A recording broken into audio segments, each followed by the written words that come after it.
I'm seeing you here, Dawsher. Let me know if you're hearing me, cause I have headphones in my ear. So let me know if you're hearing me.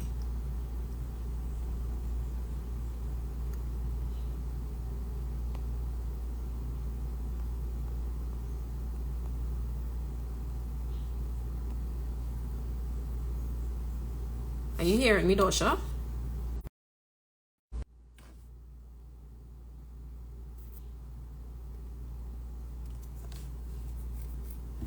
Let me know if you're all hearing me. Message me in the comments.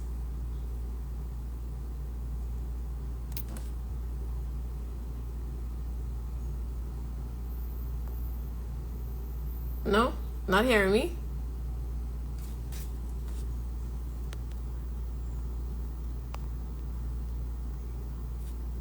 Okay, great.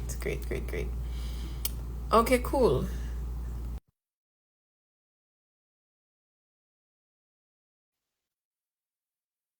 Okay, awesome. All right, so good afternoon, everyone everybody who's on the live right now. I am Danica Thomas, and today we will be chatting with Dawsher Charles. And, I say this every time that, we are highlighting the fellows and the amplifiers from the Amplify Connect Creative Social Enterprise Fellowship and Accelerator. And, we want to get to know the fellows and the amplifiers a little bit better, right? So that's the real purpose of us having this live series. And today we are going to be interviewing the second to last person on the series. We winding down. Saturday will be the last person. Um, and I think from there is up to the audience to follow every one of the fellow and the amplifiers and follow their work, right? Each of us have very exciting projects that will be launched on July 15th this year. And it's just an opportunity for folks to get involved and see how they could support each and every one of the fellows, right? So we already behind time, so we're gonna just jump straight into it, right? Dosha, how are you feeling? How are you? What's up? Hi, so I'm good. Kind of like just rushed in here, but yeah, I'm good overall. Okay. You had lunch? Actually, no, not yet. Did you? I did. I had lunch. I don't compromise on my lunch at all. I Okay, didn't have nice. breakfast this morning, which is the first time in a very long time. But I did have lunch. So Okay. Dosha, we haven't gotten the chance to connect outside of the fellowship. You are one of the few fellows that I know very little about apart from your bio and what Kevin has told me about your work and stuff like that. You're not one of those who I would have known before the fellowship. So today is going to be equally as informative and enlightening for me as it's going to be for everybody else, right? And don't forget, you all, before I jump into it, you all could share the live, let people know what's going on. Dodger, if you have people you need to share the live with, do that so that, once we jump into it, everybody who needs to be present will be present, right? Um, but again, like I just gonna talk a little bit about the fellowship.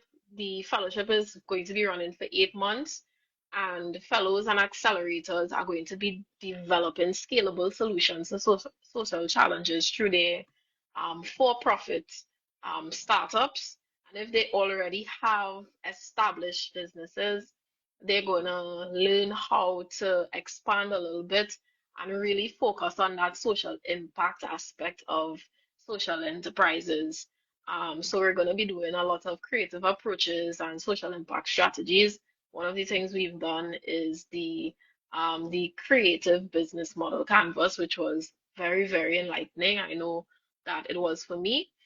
Um, and all of these things that we have been doing, the talks, the meetings, the webinars, all of those have contributed a lot for me, at least in a short space of time, right?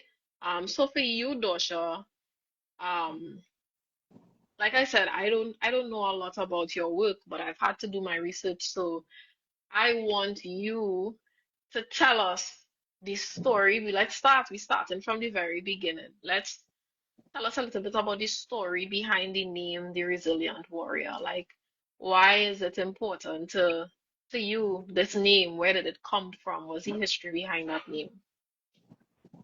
Yeah, so well, growing up, uh, as a young child facing challenges, um, you know, growing up with my dad alone, um, I face challenges like other children would, but it's not like focused on in the sense that, they say, you're young, what challenges or what struggles you're going through, Yeah, right? But to yeah, me, it was challenging. It was like hurdles to overcome, right?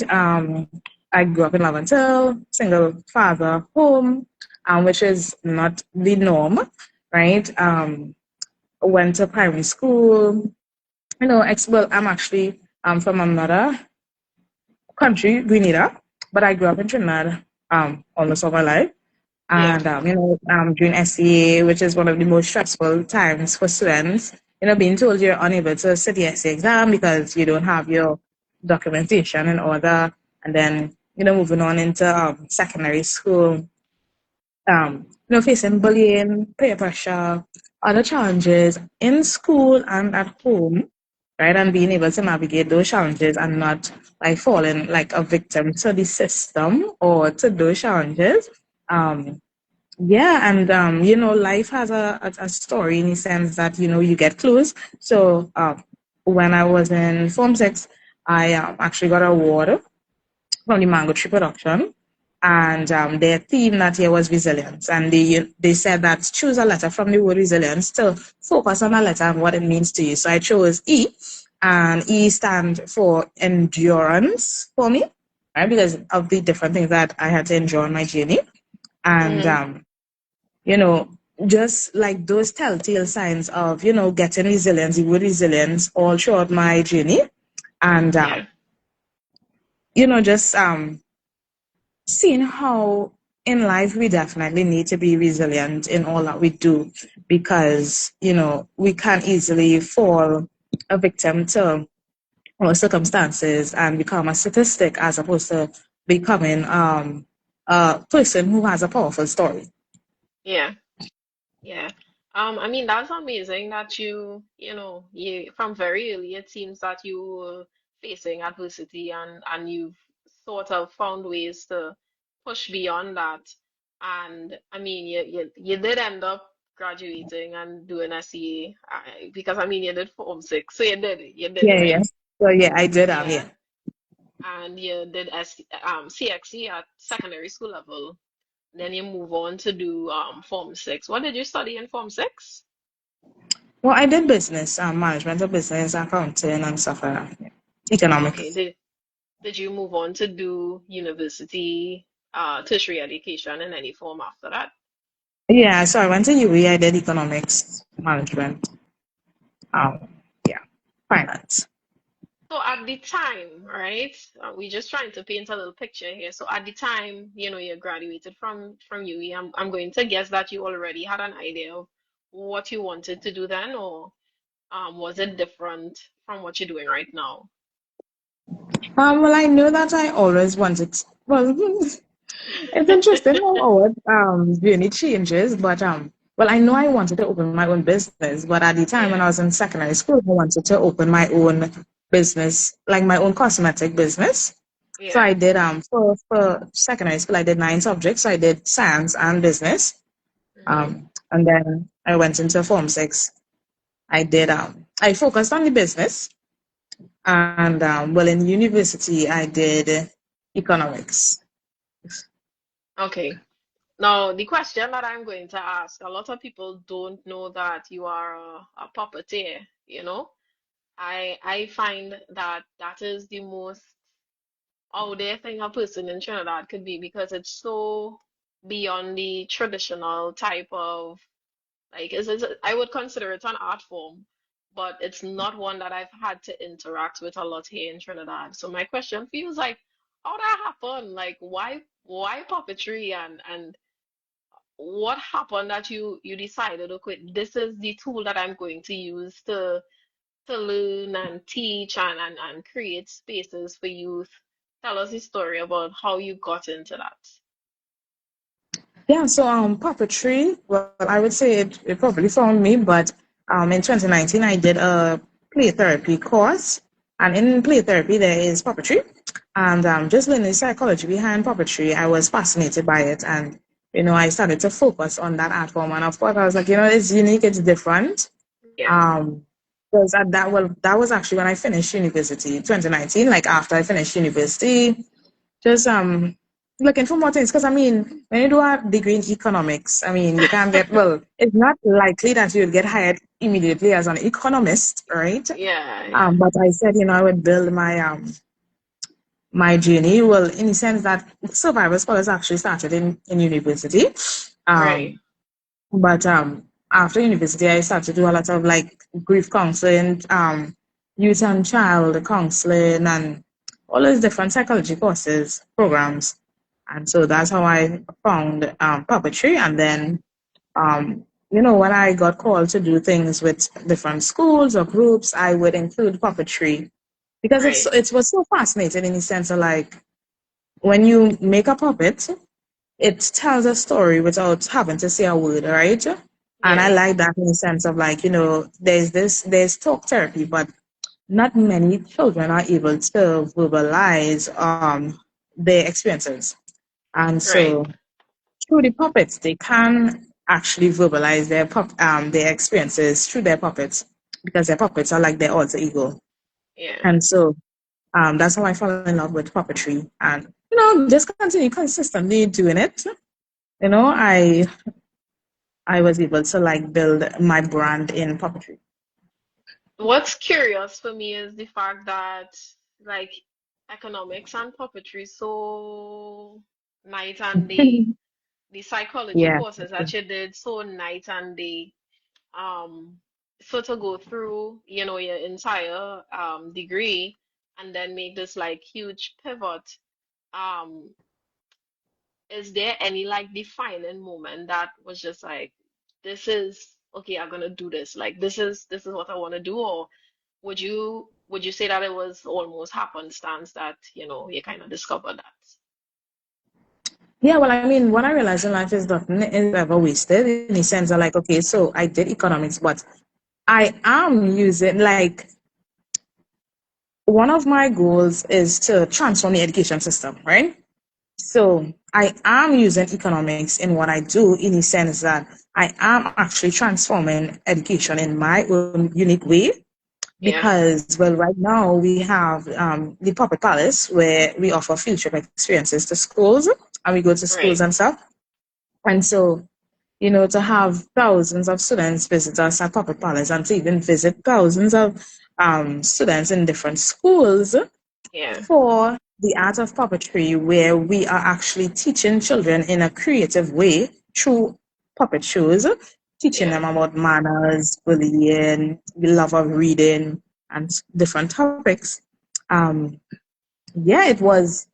This was destined to be, in the sense Yeah. that like understanding economics, understanding policy, right? And, I mean, even though, I mean, there may not be like a policy right now stating that, puppetry should be a mandatory part of the education system, I am Mm-hmm. creating that social change, that social movement or force Yeah, whereby, so many different schools are coming and it's becoming popular where yeah. eventually it will be adopted by the education system.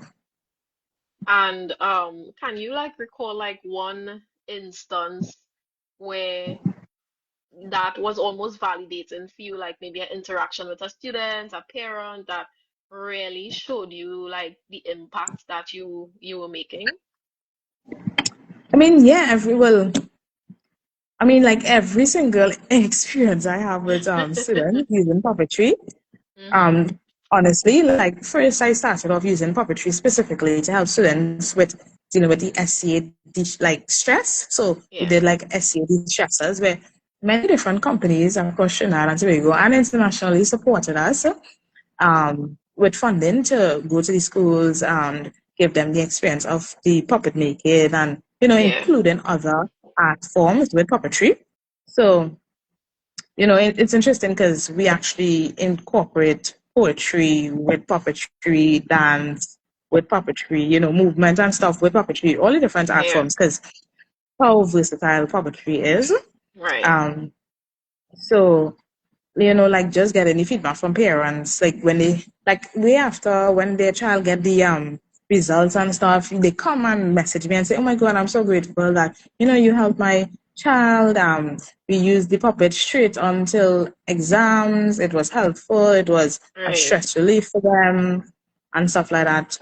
Even when we do the feedback forms when we visit the schools, Yeah. the feedback that the students give, 10 out of 10, so if infinity out of 10, like they express that they really enjoy the experience and they want us to come back and so forth. So I know Yeah, like every single interaction, there was never an interaction that I had with a child that made me question like if this was yeah. impactful or powerful. Okay, Yeah. okay.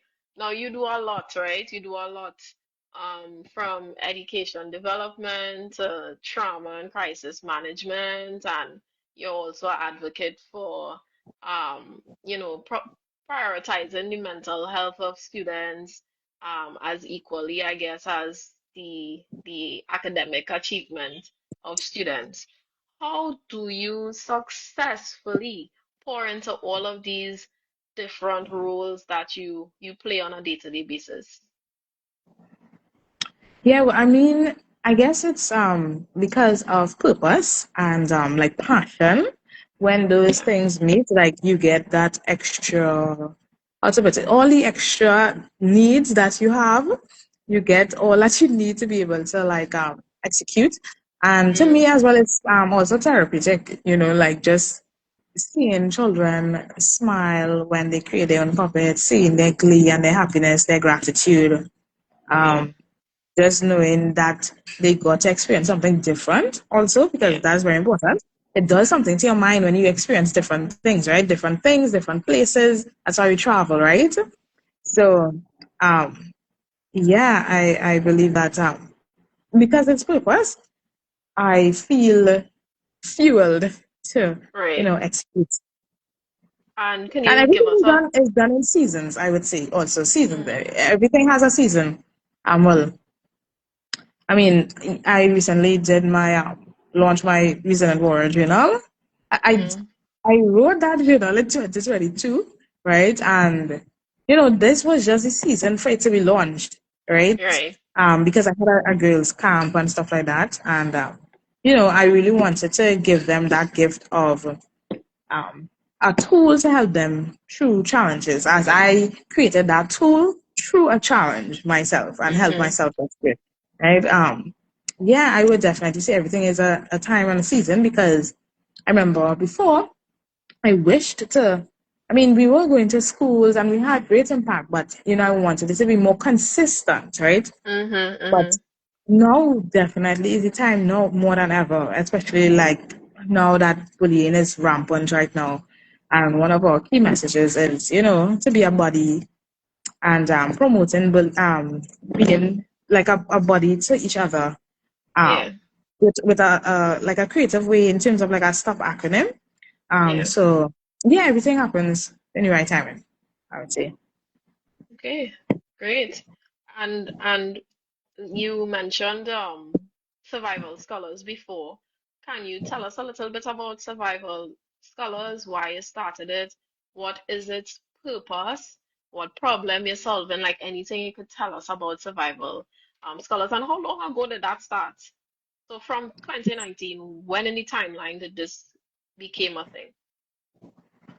Yeah, Survival Scholars was founded in 2017 Mm-hmm. in university when I was kind of like I was feeling to drop out of university because I just found that it was just like a system, a rote system that we were just going through because every year you see they publishing hundreds of university students on the job market searching for jobs and I'm like what is this? Like, like I felt like it was like a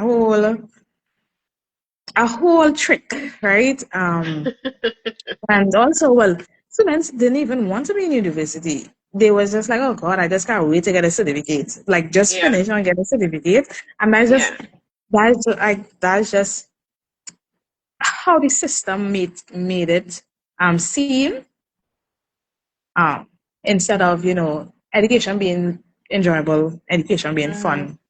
As I mhm. remembered it, well, I used to like to go to school actually. I don't know about others if they like to go to school, but I liked to go to school in my primary school days or my some of my secondary school days here. But yeah, so because learning is no longer fun and enjoyable, and it doesn't stimulate you, it's more like stressful than anything else. Um, Mhm, mhm. that is why many students, just wanted to get that degree certificate and just get out. As opposed to like just enjoying the journey. Like that they say, you need to dance through life and dance through the storms. Like Yeah. I felt like that wasn't happening in the university experience. And so I was like, well, better I just drop out. But as I say, when you start something, you need to complete it and stuff like that. So I said, you know what, I done already started. And also, because I'm not a citizen, I had to pay Mhm, for mhm, university, right? And, mhm. um, luckily, I didn't actually have to pay in a sense because I was fortunate that my uncle was the campus registrar, right? And that helped a lot. Yeah, Um, But, I wanted to show him that I valued him being able to offer me that opportunity to get an education as yeah, well. So, yeah, yeah. yes, I went through with it, but I said, I'd start Survival Scholars. The name in itself is like it explains what it is about. Survival. Mhm, It's like the survival of the fittest. I always remember that. The survival of the fittest, because through the system, there are some that will finish and graduate. mhm. There are some that will fall off. Many Yep. different circumstances that plague us will, cause us to come off the path that we set forward, right? But nevertheless, despite those different things that we have to survive, we can Mhm, still, succeed and, achieve the goals that we desire to achieve. So that's why I named it Survival Scholars. mhm, And yeah, even well, in university experiences, I've seen how just looking at the university life of how, you have some students, they choose different coping mechanisms, right? So mhm. there was that will gamble, do the weed and all of those different things. I mean, I'm not knocking anyone's means of coping, right? Mhm, No, mhm, mhm. there are different ways, right? And once we gravitate to what we know or what we are exposed to, right? Yeah, yeah, correct. So, um, yeah, and we are not exposed to many positive ways of coping. The negative ways of coping are more popular, right? Yeah, for sure. So, yeah, so that's why I said like I want to like show young people different positive ways to cope, Mhm. and that's how puppetry came in. Like you see, like as I said, like everything was destined to be the way it was because that was the goal of survival. Because I never knew that I would have found puppetry. I just wanted like a positive way for Yeah. students to cope, right? So, like just to help students or navigate them to positive ways to coping as opposed to using the negative approaches that are popular. And of course, yes, I spoke about the arts and stuff like that, but puppetry, like it found me, and so when it found me or I found it, that is the art form that I decided to focus on, especially as it's Mhm. not used heavily. Yeah. The way in which I use it in the sense of like puppet making, because yes, you'd hear about puppet shows, but the Yeah. puppet making aspect, that is not a customary approach with puppetry. So that is why I decided to focus on that aspect, to be able to like guide young people to use positive ways of coping. And interestingly enough, as I said, like puppets are their alter egos. So when children literally when they make puppets, they literally make puppets with like a a weed coming out, or a tongue ring, or they would put certain things, and you ask them what it means to them. It's like a tattoo and whatever. So you see and you understand the things that they're Yeah, exposed to, the things that they yeah. might have gotten involved in, Mm-hmm. if it is that they didn't find the puppetry outlet. Yeah, Yeah. yeah. What are the ages of kids that you work with? So yeah, I work with children from like toddlers. Um, Interestingly enough, because parents would come with their toddlers to our events, um, and even older children, even adults. Adults do love puppetry. It's very fascinating. You'd see the child come alive in an adult when they Yeah, yeah, engage in the puppets. yeah. And puppetry is a really impactful way they use in relationship therapy. Um, so yeah, you could say all ages. From young to the young at heart, because being exposed to different events like with the central bank. When we last year we had the World Museum Day. We had a space in the central bank where persons were able to come to make their own puppets, and you saw like elderly homes. Even persons reached out to me. They have an elderly home. They want us to come, to do Mm-hmm. something with the Yeah, yeah, yeah. so that it helps them. Actually, puppetry is found to like reverse dementia. It just Really? like, yeah, giving them that means of expression. Also, comedy. They in the home, they have nothing to do. A nice puppet show, humorous puppet show, for the elderly, letting them make their own puppets too. They feel real nice. Yeah. So puppetry is very versatile with all ages. So I don't cap myself with that age group Yeah, anymore. okay. I think that's beautiful, you know. I have not interacted with puppetry, but I think it sounds like something that I would thoroughly enjoy because I myself, I could be very silly sometimes, and I could see myself just cracking up and catching kicks mostly of the puppets that people create. Um, Now my next question is, so we have all of this for, all of this history, and then, Eastern Enterprises released the flyer for the fellowship. You saw it. What exactly drew you to applying for the fellowship, and what has been your experience so far? Yeah, I mean, I always like to say that I'm a lifelong learner. There's always something new for me to learn, right? Even though some things may be repeated, it will be repeated in another way where, when you go back into a book, there's something that was there that you never saw before that you see now, right? Yeah. And you can focus on, right? So that's why it's always good to read a book more than once, right?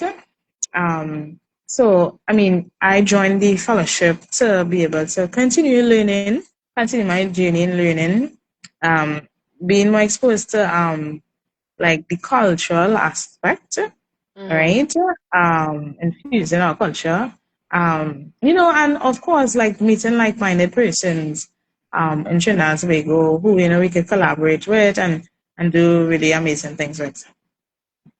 Okay, and um no, I know this a big part of this fellowship is collaboration and partnerships. And you're no stranger to partnerships. You've had partnerships with the THA, UNESCO, Central Bank.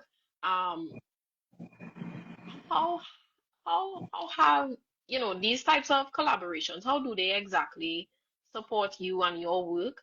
And what is the value? And I'm asking this mostly for persons who might not yet explored reaching out to certain organizations or doing proposals or trying to partner with different persons in the community and in this space or even internationally. How does these types of partnerships benefit what you want to do, like your some of the goals and the missions that you want to accomplish?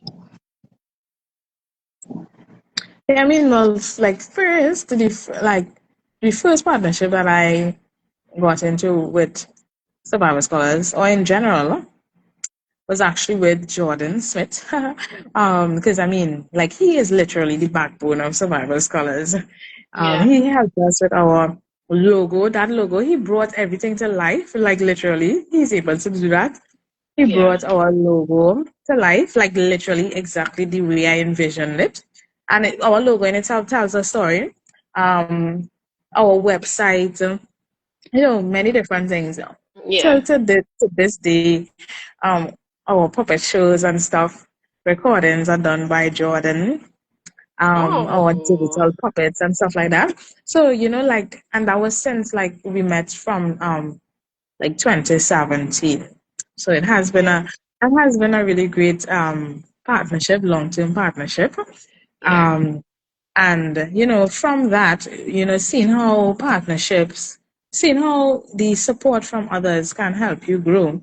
yeah, Um, I mean, yes, I have or had big ideas, big vision to, like collaborate with these different organizations, but I was also like a bit fearful or scared as any person would be.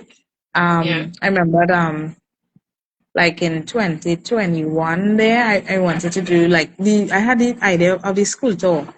And, it was COVID time, so it was a little challenging. But, I said, let me go for it. And yeah, yeah, that yeah, I would say to anyone, just go for it. You never know. Your idea is your idea. It's placed in you for a reason. Um, yeah, and God will give you the right people on your part to support your idea and your journey. So definitely put yourself out there. All they can say is no. When they say no, is on to the next, of course. And you can, yeah, even if they say no, you can always go back to them another year because just this time might not be right. And I always believe in that, like the perfect timing. Timing is yeah, definitely everything. Um, yeah, like there was like a big opportunity that I wanted to get in 2021, and it didn't work out. But this year it works out, So it's so interesting how I just trust the process. Like, just trust the process yeah, and know that I always believe every single thing is always working out for me. And everything is always working out for us. Yeah. Once we yeah. trust that, we trust God, we trust that our life will unfold as the way it should. Yeah. And the reason why I think I could believe that, or I believe that, is because when I look back of my journey from my childhood days, you know, struggling and grinding with my dad in San Juan, late as soon as I got out from school to early morning, like 3 a.m. and stuff, selling in Right, San right. Juan, right? And I'm like, wow, like, whew. And me thinking that I don't know anyone else doing this, like. Mm-hmm. Some persons might think, okay, it's child labor and so forth and so forth. But I was like, nah, boy, there must be some reason for this. This, like, Yeah, I'm doing for this now, but this is gonna pay off later on. It must, yeah, because yeah. It has to. So once you think like that, I think, yeah, everything will work out for you in a sense of like, okay, if you're enjoying a hardship right now, Yeah, just know that it's for something in the future. It's for something better in the future. It's for something really, really big, very, very big in the future, right? As I say, God gives his biggest battles to his strongest soldiers. And so I think that the bigger your struggles is the bigger your impact will be or is, and the bigger purpose that you have. yeah. Yeah. Well, I guess that answers my next question because my next question was going to be, what advice you would give to young creatives who want to start their own purpose-driven initiatives, like survival scholars, but they're feeling a little bit overwhelmed right now. What advice specifically you would give to them? Yeah, I would tell them to definitely pray. Definitely pray. Find time in solitude, quiet. You see, you need to listen. You need to get those downloads because it's so important for us to like just take some time to really like just do nothing. And Mm-hmm. I guess it's a form of meditation also, because sometimes, like, as young people now, we have the internet, we have social media. Like, we feel if we have, like, if there's nothing to do, we feel like bored and like we need to like just pick up and scroll and stuff. But Yeah, that's yeah, like a distraction, right? So just just being, it's okay to be in nothingness. Yeah, it's yeah, okay to be in nothingness. That's where like your biggest ideas come about. That's where you get a lot of downloads from God. That's where you just like you I guess you become philosophical, right? You see a lot of things differently. And so I would definitely recommend young people to do that. Like even now, like I'm like, whoa, I haven't, it's kind of challenging right now for me to be in that nothingness. Although I try my best to find it because it's so like busy. Like this has been the most like busiest time of I guess my life. Um, schools every day. Yesterday we had three schools. The other day we had two schools. Like just back to back schools, and yeah, just what to do next. Like you're just so busy, but it's so important to be in that nothingness, and it's okay. Like if you're at a time in your life where there's really nothing to do, it's definitely okay, right? yeah. Because as I said, everything in life has a season. I remember I Yeah, used to be like, wait, my bed used to be by like, it used to be so weird. I used to be the boast, right? yeah, But now it's not like that, right? So again, the seasons, and embrace each season. Um, each season prepares you for the other, right? correct. But Yeah. of Mm-hmm. course, like just bask in that nothingness and try to, I would say like quiet your mind, and um, a lot of things would come to you in those times, and just go for it. Just start. I would say it doesn't have to be perfect. You will find your way along your journey. Because I'm still finding my way, right? I still have a lot of things that I want to improve, but it will improve along the way. You just need to move. Yeah, Mm-hmm. once you know what you want to do, just keep on moving, and Yeah. everything would fall into place. Yeah. Yeah, that's beautiful. And I really hope that some young people really, really get to receive that message, you know. I agree wholeheartedly. Um, was one thing, like a temperament or a characteristic that you think a social entrepreneur must have to survive in today's world? I would say to embrace your creativity, like whatever that is to you, like honestly, because many times I've heard puppets, like puppets, like huh? Like huh? So whatever it is that you decide is your form of creativity that you would like to share into the world. Yeah, Of course, once it's positively contributing to the world, I would say yeah. continue to focus on it, continue to be consistent in it, because especially Consistency. if especially if it's something unorthodox, like Yeah, something that is not popular, so like very weird or unusual. You have to be consistent. You have to like this have to be like your regular go-to, because you are carving a path for yourself. yeah. And yeah, that's like what I did. I mean, when the people say puppets, I was like, yeah, puppets. And we get into motion. And now I know I'm going to enter another kind of realm, in the sense of like I'm doing well, I started it already, but I'm doing puppetry for corporate team building. Oh, you know, yeah, so like I mean, pitching that to someone, like pitching that to like those HR personnel who do the retreats and who plan like different activities. They might be like, huh, I don't know how my team will feel about this, about puppets. But Yeah, yeah, yeah, yeah, yeah, yeah. yeah, but I mean, I'm looking forward. Like, this is gonna be an interesting one for me. Yeah, but I mean, I did it already. I did it with companies already, and they loved it. Like, the feedback from people when they experience it, they're like, oh gosh, I love this. This will make me feel calm and relaxed, and it just took me back into a zone, Yeah. and that childlike nature. So yeah.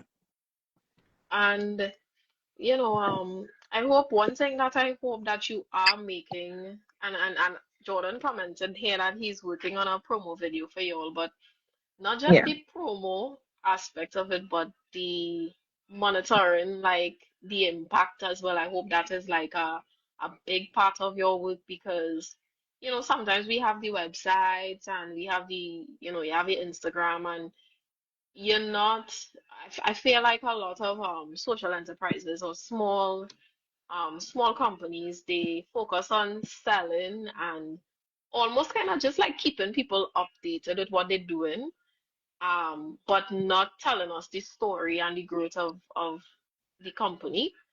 And so is that something that I was looking for the Instagram here. Is that something that you're prioritizing with your social media presence? So for me, interestingly enough, I think so. It's interesting. Again, everything has a season, right? So Yeah, in those times during COVID, I think I was on social media heavily, posting, yeah. making sure that I posted every single day. And that time I didn't have no ChatGPT and things, so everything was real, lively, solid me, right? I made picture quotes and all sorts of things, and I mean, I went viral a couple of times, right? Mm-hmm, mm-hmm. That was me like carving my part as a like a specialist in terms of like that education and you know Yeah, that type of yeah. thing, right? And it's so interesting because like when you go through my social media, you really don't see much puppets and stuff, right? Yeah, And I I'm thinking watching of it, yeah. yeah, I'm thinking about it. Like I think I did that intentionally. Reason being is Mm-hmm. because was I is a part that I'm carving for myself. And when you're new in it, Yeah, it is something that can be easily duplicated by those who may have a upper hand in the sense of like they may have the money to on do it. the To accessibility be able to to, to be able to take yeah, the idea and just run with it and yeah, just, yeah, yeah. yeah, So like I feel as though, and then again, like I did not have the time, like as things grew, I did not have the time to like post as much. So yeah, again, the season in life. But I would tell you this, like I always ensure that every session that I did, I have feedback forms, like evaluation forms and students. Because I wasn't the thing is like social media and stuff is all good and well, but my main goal or my main focus was like sponsors, partners and stuff. So I got the mm-hmm, main information I need for them, which is the yeah, evaluation forms, the yeah, feedback from yeah, students, videos from students, in which that I could send to them, yeah, directly, right? Also, also dealing with school children, yes, we get waiver forms and stuff like that yeah, too, yeah, but but you I was still want always to protect. mindful of Mm-hmm, mm-hmm, just posting children in uniforms and things randomly like that. yeah, Um, but yeah, it is not something that I feel like I need to do yeah, yeah, yeah. like, Oh, well, because I feel like I once, have created that. I feel like my credibility is so solid that I am. Yeah, I feel like I do not need to prove myself anymore, like in a yeah, yeah, sense. yeah, Um, yeah, yeah, I have all the information that I need to send to who I need to send it to be able yeah. to, gain the traction that I would like to get. Nice. I mean, the M&E is not, I mean, is social media is one thing, but because of the type of work that you're doing, and once you are doing M&E and you're monitoring that progress and the impact and the reach, I think that is important. So it's good to know that that is a part of the work as well. Yeah. Um, I want to open the floor up for some questions because we've been talking for a little while. We have a few people on here. Y'all, Dawsher is here. Feel free to ask questions. We spoke about a lot of things. Have a lot of good nuggets in there. Anybody have any questions? You all have any comments that you all want to leave for Dawsher? Now is your time to do it. Um, do you yourself, Dawsher, you are now still making puppets? That's like an active part of your work. Yeah, yeah, we do that like every single day. Welcoming schools to make puppets and enjoy puppet shows at the Puppet Palace. Okay. Um, as we wait for persons to gather their questions, because I feel like there are plenty of people who curious. Um, name one person,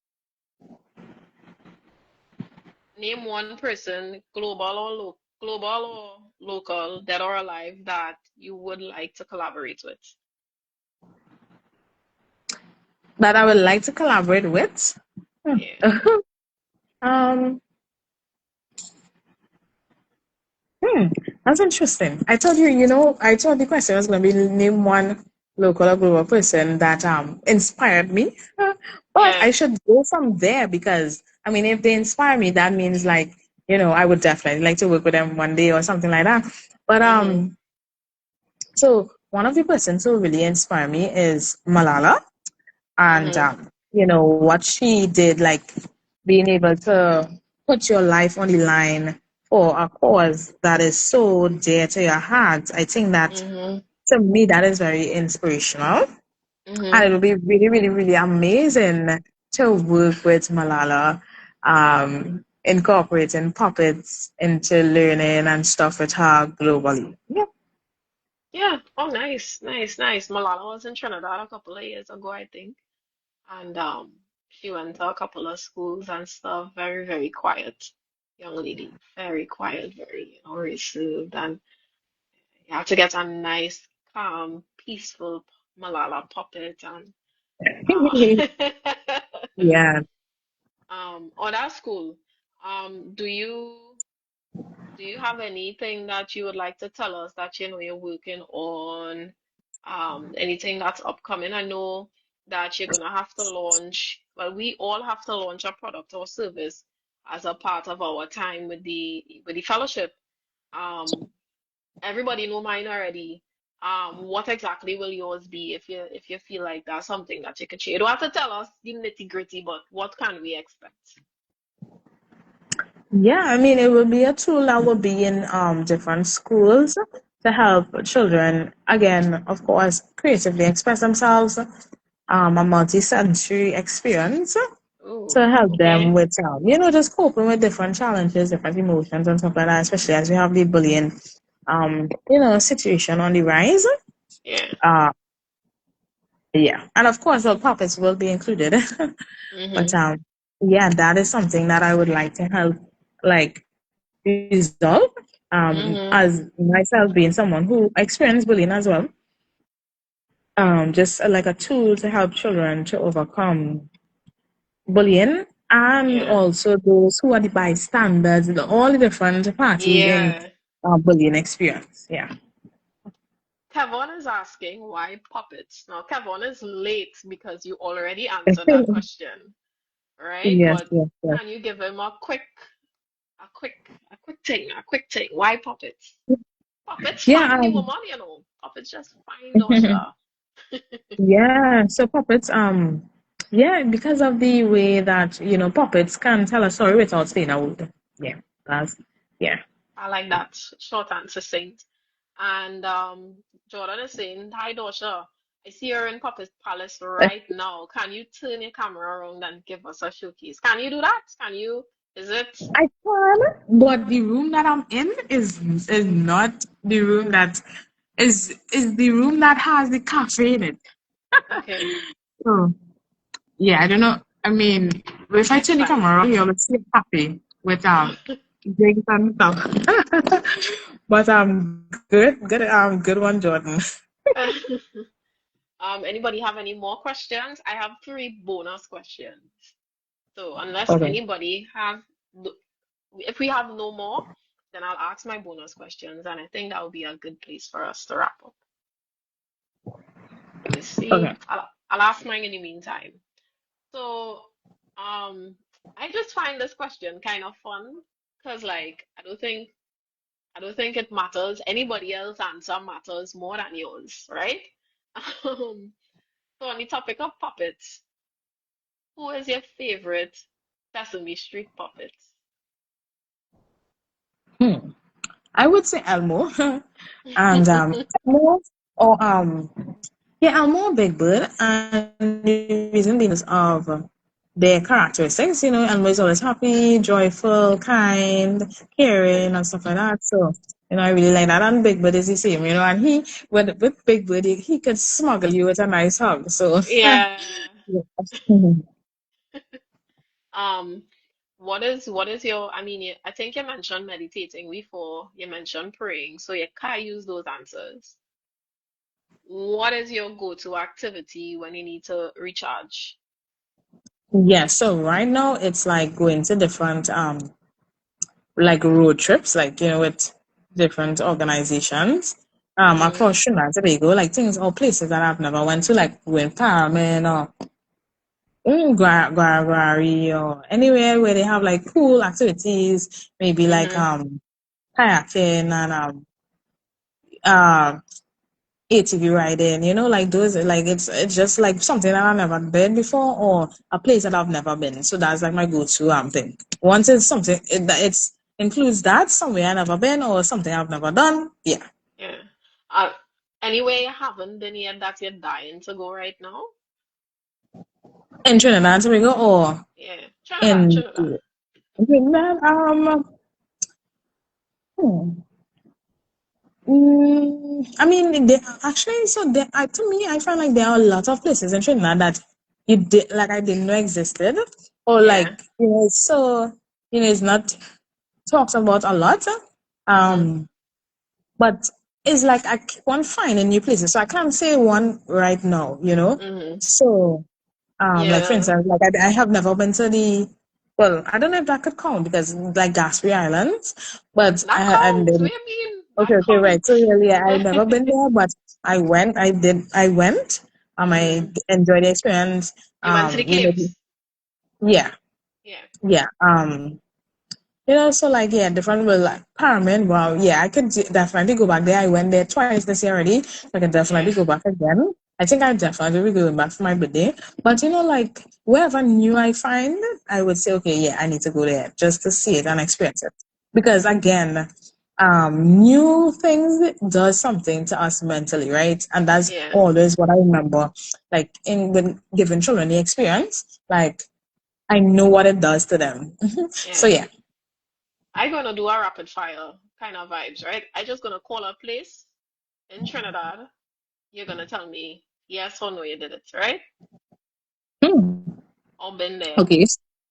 Um, all right. Wildfall Trust, Yeah, I've been there. Maybe when I was younger.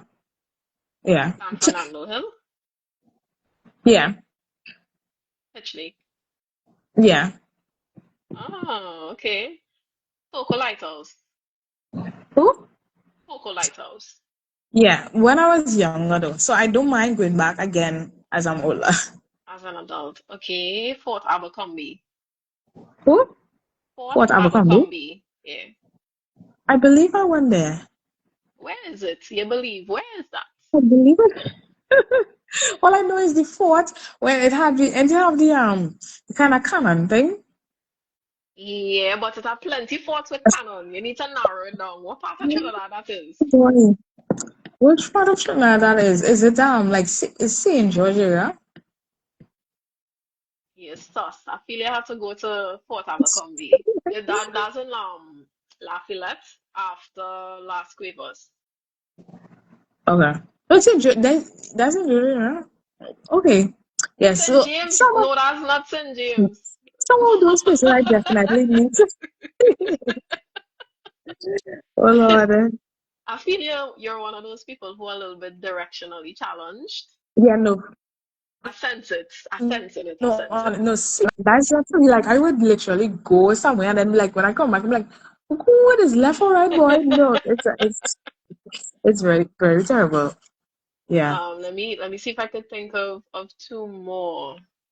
Do you hike and stuff?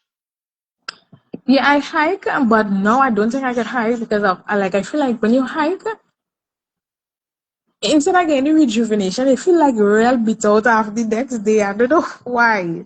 Like in the sense of like it's so it's you have to. It's also taxing on you in the sense of like your physical ability, Yeah, right? yeah, yeah, So yeah, yeah. yeah, that's why I feel like no, like that's why I haven't been booking hikes. But I really love hikes. But I don't think I'll be able to manage it within my schedule right now because at the next day I don't like, oh God, my Mm, legs. I don't want to. yeah, yeah, yeah, yeah. Okay, I get that. Two more.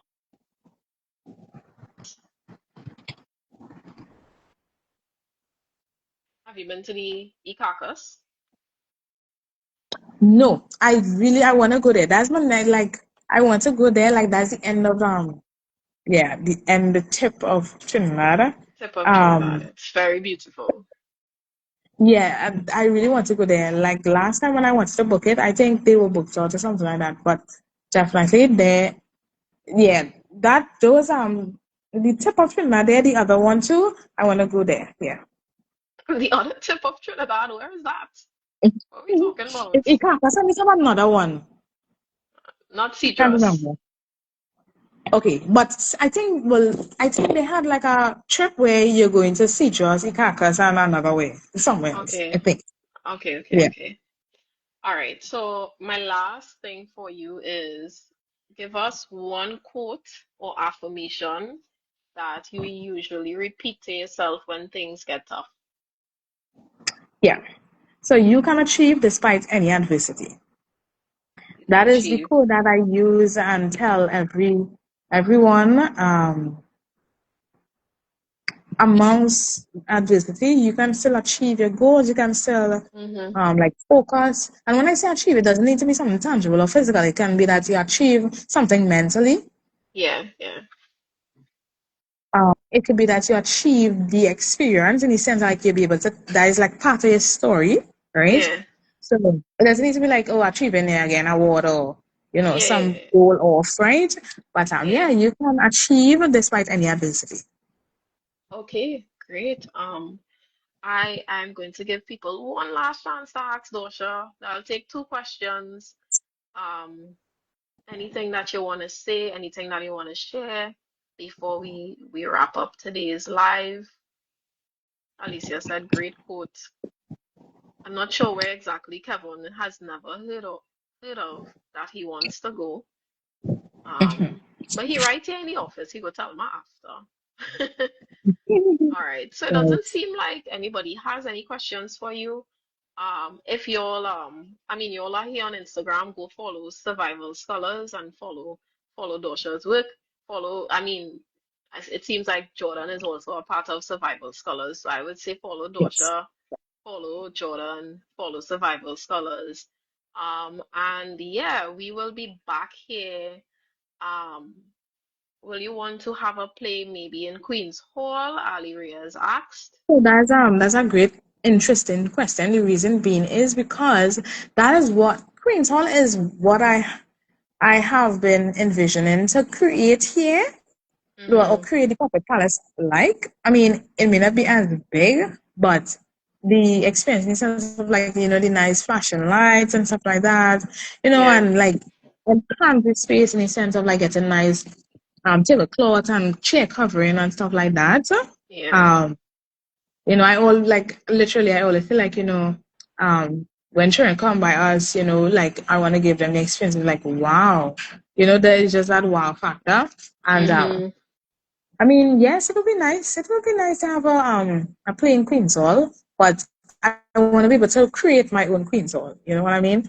Because Yeah, I mean, going to Queen's Hall for a play, that's just a one-off experience. I want to give a consistent, yeah. top of the line experience. Yeah. And I think at the same time, like, I guess specifically for you, you are doing something that is, I want to say that is almost revolutionary here because I don't know anybody doing exactly what you're doing. So kudos for you for taking that leap how much ever years ago and just trust in the universe to guide you where you need to go, you know. Sometimes we kind of fight against, you know, what's just meant to be and what's meant to happen, and we want things to happen like one time or in a specific way. So we do just trust the journey, you know, because we thinking about the destination. And you seem to be somebody who just trusts in the journey, and you know you have plans, but you're just trusting the vibes. You're just going on vibes, and I like that, you know. So I am really hoping that you continue to experience a lot of success, um, a lot of support from whoever needs to support you in that moment and in that season. And yeah, I'm really looking forward to see more of your work. Hopefully, maybe we don't know, there will be room for us to collaborate, for other you and other fellows to collaborate. Um, and yeah, I think this is a good place for us Um, to stop to stop for the evening. So thank you so much, Dosha, for showing up. I Thank mean, you. rising above adversity again. You wasn't even here when it was time, like pressure, you know, phone dying and all kind of things. So Oh boy. um yeah, Yeah, and I knew but that, like, when you said that Dawsher, that leaves you Tuesday, because if you realize, I haven't like chosen a spot, because it's like, oh good, all them time you pour days, like, God, I have a school, I have two schools, I have three schools. I'm like, wait, I can't yeah, even make it. I can't even, so. And then today I knew I had a school as well, but it was just one school, and I had to go to yeah, the school instead of them coming to us. So I was like, wait, I just hope that I reach back in time. But I didn't say anything, because I was just like praying that everything work out, you know. But yeah, it did. As things always do, right? It will work yeah. out. It worked out. Um so yeah, We had a good thank you. interview. Mhm. Yeah. Thank you again. Thank you for everyone who is on the live, who showed up, who asked questions, who listened and just held space for Dosha to share her story. And we will be back here at 1 p.m. On on Saturday. Saturday to speak with Alicia. So, yeah, Mhm. everybody, enjoy your afternoon and I'll see you all Saturday. Okay, great. Thanks so much. You're welcome. Bye bye. Okay, bye bye.